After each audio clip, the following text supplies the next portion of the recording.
সুপ্রভাত বন্ধুরা, আজ হলো 16ই নভেম্বর রবিবার। আজকের সকালের বরাক উপত্যকার শ্রীভূমি, করিমগঞ্জ, শিলচর, হাইলাকান্দি সহ আসামের বিশেষ বিশেষ খবরগুলি হলো: বিহারের নতুন মন্ত্রিসভা কেমন হতে চলেছে? এনডিএ জোটের মেগা জয়ের পর কে হবেন বিহারের মুখ্যমন্ত্রী? জল্পনা শুরু হয়েছে রাজনৈতিক মহলে। বিস্তারিত থাকবে প্রতিবেদনে। অসম কংগ্রেসের সাংসদ গৌরব গগৈয়ের বিহারের নির্বাচন নিয়ে উদ্বেগ প্রকাশ। শ্রীভূমি, করিমগঞ্জ জেলার পাতারকান্দির বাইপাসে দুহালিয়া বন বিভাগের অভিযানে বাজেয়াপ্ত বাঁশ বোঝাই দুটি লরি। বিস্তারিত থাকবে প্রতিবেদনে। অসমের বিভিন্ন অঞ্চলে সোয়াইন ফ্লুর সংক্রমণে বৃদ্ধির কারণে প্রশাসনের নিষেধাজ্ঞা জারি। অসমের মুখ্যমন্ত্রী হিমন্ত বিশ্ব শর্মা গতকাল লন্ডনের উদ্দেশ্যে রওনা হয়েছেন। বিহারের এনডিএ জোটের পর সংবাদ সংগ্রহ করতে গিয়ে আহত হলেন সাংবাদিক। অসমে গেরুয়া রাজ্যে অবাধে চলছে ল্যান্ড জেহাদ, চিন্তায় প্রশাসন। এবং আগামী 19 নভেম্বরে দেশবাসীর অ্যাকাউন্টে ঢুকবে টাকা, বাতা দিচ্ছে মোদী সরকার। উপহার কাদের জন্য? তাহলে বিস্তারিত খবরে যাওয়ার আগে অবশ্যই ভিডিওটিতে একটি লাইক দিয়ে চ্যানেলটি সাবস্ক্রাইব করে পাশের বেল আইকনটি বাজিয়ে রাখবেন এবং ফেসবুক পেজে দেখে থাকলে পেজটি ফলো করে ভিডিওটি শেয়ার করবেন, যাতে সঠিক খবরগুলি সবার কাছে পৌঁছাতে পারি। এবার শুনুন আজকের খবরের বিস্তারিত। প্রথম খবর, বিহারের নতুন মন্ত্রিসভা কেমন হতে চলেছে? বিহারে এনডিএ জোটের মেগা জয়ের পর কে হবেন বিহারের মুখ্যমন্ত্রী? জল্পনা শুরু হয়েছে রাজনৈতিক মহলে। বিহার বিধানসভা নির্বাচনে বিরাট সাফল্য এনডিএ জোটে। বিহারের বিধানসভা নির্বাচনে মোট 202টি আসনে জিতে রীতিমতো দাপট দেখালো এনডিএ জোট। মহাজোটের দখলে মাত্র 35টি আসন। এনডিএ জোটের এই মেগা জয়ের পরে বিহারের পরবর্তী মুখ্যমন্ত্রী কে হবেন তা নিয়ে জল্পনা শুরু হয়েছে। নতুন সরকারের রূপরেখা কি হবে? শোনা যাচ্ছে এবারের মন্ত্রিসভায় 5টি দলের প্রতিনিধিরাই থাকবেন এবং বিজেপির মন্ত্রীর সংখ্যা কমতে পারে। গতবার ক্যাবিনেটে জেডিইউর 13 জন এবং বিজেপির 22 জন মন্ত্রী ছিলেন। এবার 6 জন বিধায়কের সুবাদে জেডিইউ 15, বিজেপি 16 এবং এলজেপি 3টি মন্ত্রী পদ পেতে পারে। সেই সঙ্গে দফতর বন্টনের ক্ষেত্রেও পরিবর্তন আসতে পারে বলে সূত্রের খবর। বিজেপির হাত থেকে কিছু গুরুত্বপূর্ণ দফতরে যেতে পারে অন্য হাতে। জেডিইউ এর দফতরে রদবদল হতে পারে। প্রসঙ্গত, আগেরবার নীতিশ কুমারের ক্যাবিনেটে থাকা 2 মন্ত্রী এবারের নির্বাচনে পরাজিত হয়েছেন। এদিকে 6 জন বিধায়কের সুবাদে বিজেপির 16টি পদ হওয়ায় 5 জন মন্ত্রীকে বাদ দিতে হতে পারে। খবর পাওয়া অনুযায়ী জেডিইউর রাজ্য সভাপতি উমেশ কুশওয়া মন্ত্রী হতে পারেন। এলজেপি থেকে মন্ত্রীর নাম নিয়ে আলোচনা চলেছে, তবে চূড়ান্ত সিদ্ধান্ত নেবেন চিরাগ পাসওয়ান। প্রাক্তন মুখ্যমন্ত্রী নীতিশ কুমার এবং বিজেপি দুজনেই শক্তিশালী হওয়ায় উপমুখ্যমন্ত্রীর সংখ্যা নিয়েও প্রশ্ন উঠতে শুরু করেছে। এলজেপি কি এই পদের জন্য দাবি জানাবে?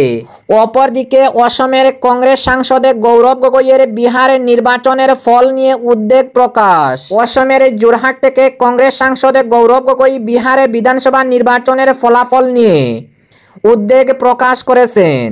তিনি দাবি করেন যে এক্সিট পোলের পূর্বাভাস এবং চূড়ান্ত ফলাফলের মধ্যে বিস্তর অমিল রয়েছে। এক বিবৃতিতে গগৈ বলেন, বিহারের মানুষ ভোট দিয়েছেন তা নিঃসন্দেহে ঠিক, কিন্তু তারা কি এমন একপেশে বিধানসভায় ভোট দিয়েছেন? এক্সিট পোলের সেরা ফলকেও পরাজিত করলেও নির্বাচন কমিশন ও গণেশজি অভিনন্দন। তিনি উল্লেখ করেন, যেখানে এক্সিট পোলে বিভিন্ন দলগুলির ভোট শেয়ার সম্পর্কে পূর্বাভাস দিয়েছিল, ভোটের চূড়ান্ত ফলাফলে দলের মধ্যে খুব ছোটখাটো পার্থক্য দেখা গেছে। গৌরব গগৈ মনে করেন, নির্বাচনী ফলাফলে এই ধরনের ক্ষুদ্র পার্থক্যগুলো ইঙ্গিত দেয় নির্বাচনী আসনে টার্গেটেড ভোট চুরি সম্ভবত পুরো ফলাফলে বড় প্রভাব ফেলেছে। তিনি আরও বলেন, মিডিয়া বিরোধী দলগুলোকে নিয়ে প্রশ্ন তুললে নির্বাচন কমিশনকে কখনোই সঠিকভাবে পর্যালোচনা করা হয় না।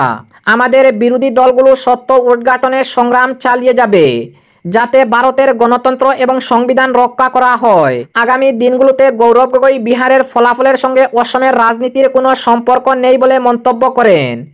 গৌরব গগৈ বলেন, বিহারের মানুষ বিহারে ভোট দিয়েছেন আর অসমের মানুষ অসমে ভোট দেবেন। এখানে ডিমাসা, বড়ো, কার্বি, রাভা, মেরাঠ, মটক, গুরকা এবং বাঙালি সম্প্রদায় একত্রিত হয়ে হিমন্ত বিশ্ব শর্মা প্রশাসনের বিরুদ্ধে ভোট দেবেন অসমে। এক বিবৃতিতে গৌরব গগৈ বলেন, বিহারের মানুষে ভোট দিয়েছেন তা নিঃসন্দেহে ঠিক, কিন্তু তারা কি এমন এক পেশে বিধানসভায় ভোট দিয়েছেন, বললেন অসমের সাংসদ গৌরব গগৈ। অপরদিকে শ্রীভূমি করিমগঞ্জ জেলার পাতারকান্দির বাইপাসে দুহালিয়া বনকর্মীদের অভিযানে বাজেয়াপ্ত বাঁশ বোঝাই দুটি লরি। পাচারের পথে পাতারকান্দির মুন্ডমালা বাইপাসে দুটি বাঁশ বোঝাই লরি বাজেয়াপ্ত করেছে শ্রীভূমি জেলার অন্তর্গত দুহালিয়া বন বিভাগ। জানা গেছে, গোপন খবরের ভিত্তিতে শুক্রবার রাতে দুহালিয়া রেঞ্জ ফরেস্ট অফিসার প্রদীপ বারৈয়ের নেতৃত্বে বিট অফিসার মাকসুদ আহমেদ লস্কর ও বনকর্মী দিলওয়ার হোসেন সহ অন্যান্য বনকর্মীরা পাতারকান্দির মুন্ডমালা বাইপাসে ওত পেতে বসেন। মধ্যরাতে রাঙ্গামাটি থেকে শ্রীভূমি করিমগঞ্জগামী দুটি বাঁশ বোঝাই লরি আটক করেন তারা। দুটি লরিতে প্রায় 4000টি বনজ সম্পদ বাঁশ ছিল।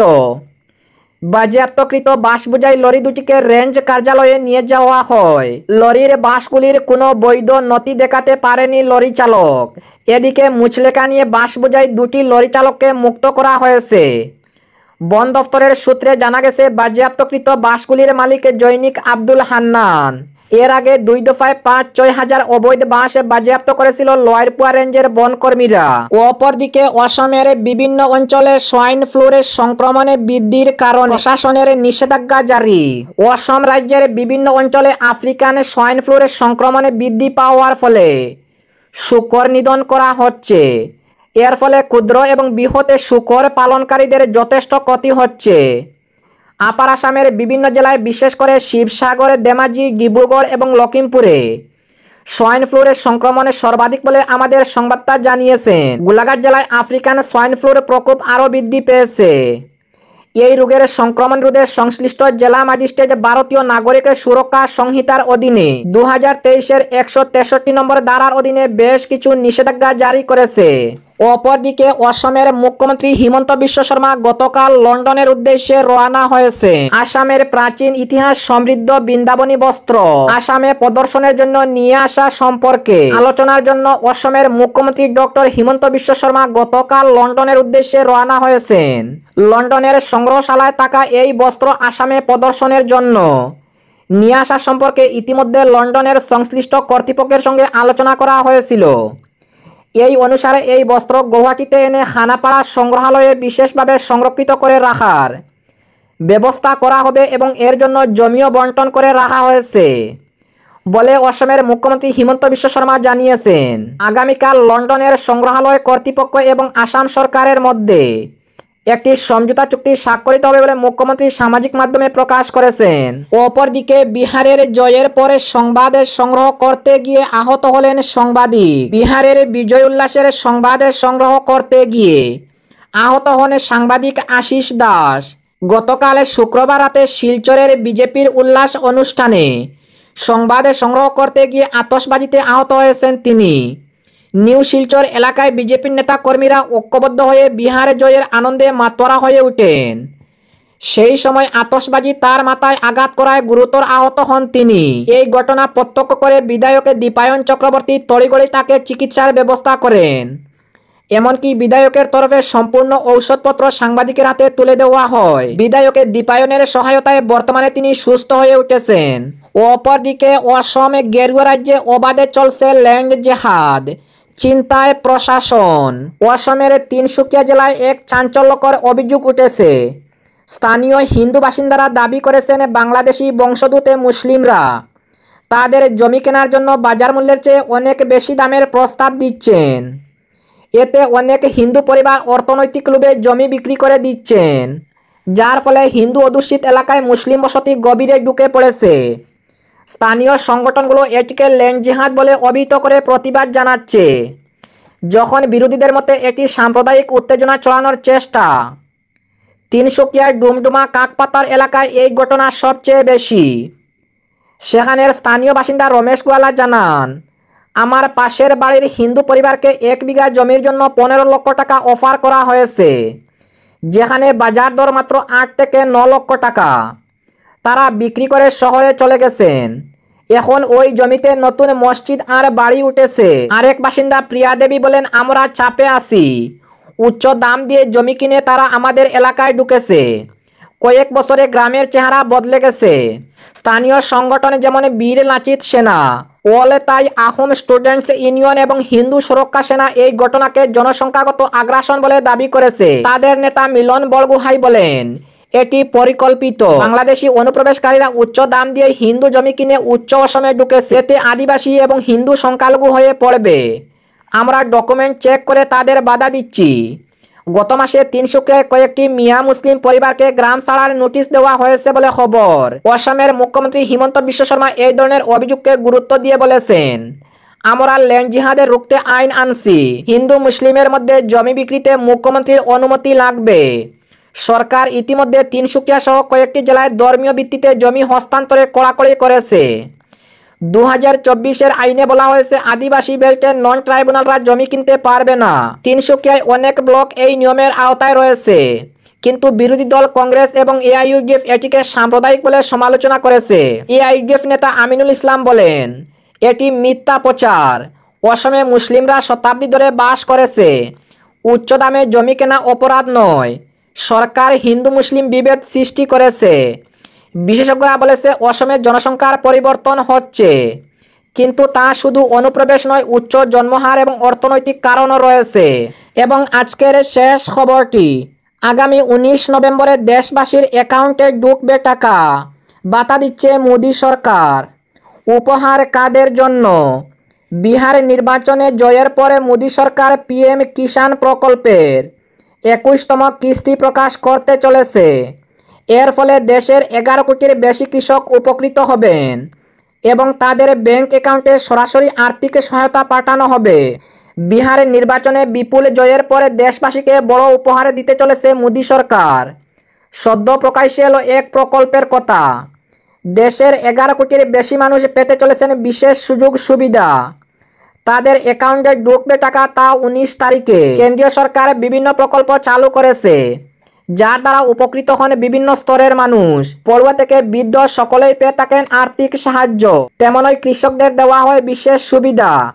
এবার প্রকাশ্যে এলো কৃষকদের প্রকল্পের কথা। পিএম কিষাণ প্রকল্প নিয়ে সামনে এলো নয়া তথ্য। শোনা যাচ্ছে শীঘ্রই মিলবে 21তম কিস্তির টাকা। এখন পর্যন্ত দেশে 11 কোটির বেশি কৃষক পরিবারকে 20টি কিস্তির মাধ্যমে সরকার 3.70 লক্ষ কোটি টাকার বেশি সহায়তা দেওয়া হয়েছে। এই অর্থ কৃষকদের চাষাবাদের প্রয়োজনীয়তা উপকরণ কেনা ছাড়া শিক্ষা, চিকিৎসা এবং পরিবারের অন্যান্য জরুরি খরচে গুরুত্বপূর্ণ ভূমিকা পালন করেছে। যেসব কৃষকদের জমির নথিপত্র পিএম কিষাণ পোর্টালে নিবন্ধিত আছে এবং যাদের ব্যাংক অ্যাকাউন্টের সঙ্গে আধার যুক্ত, তারাই এই সুযোগ সুবিধা পাবেন। শোনা যাচ্ছে 19 নভেম্বরই ঢুকবে টাকা। এবার মিলবে 21তম কিস্তির টাকা। কৃষক মন্ত্রক জানিয়েছে, পিএম কিষাণ প্রকল্পের শেষ প্রান্তের কৃষকদের কাছে পৌঁছানোই অন্যতম লক্ষ্য। সেই উদ্দেশ্যেই শুরু হয়েছে কিষাণ রেজিস্ট্রি। নতুন ডাটাবেস তৈরি হলে কৃষকদের বারবার জটিল প্রক্রিয়ার মধ্য দিয়ে যেতে হবে না, বরং একটিমাত্র সুসংহত রেজিস্ট্রির ভিত্তিতেই তারা বিভিন্ন সামাজিক কল্যাণমূলক প্রকল্পের সুবিধা পেতে পারবেন।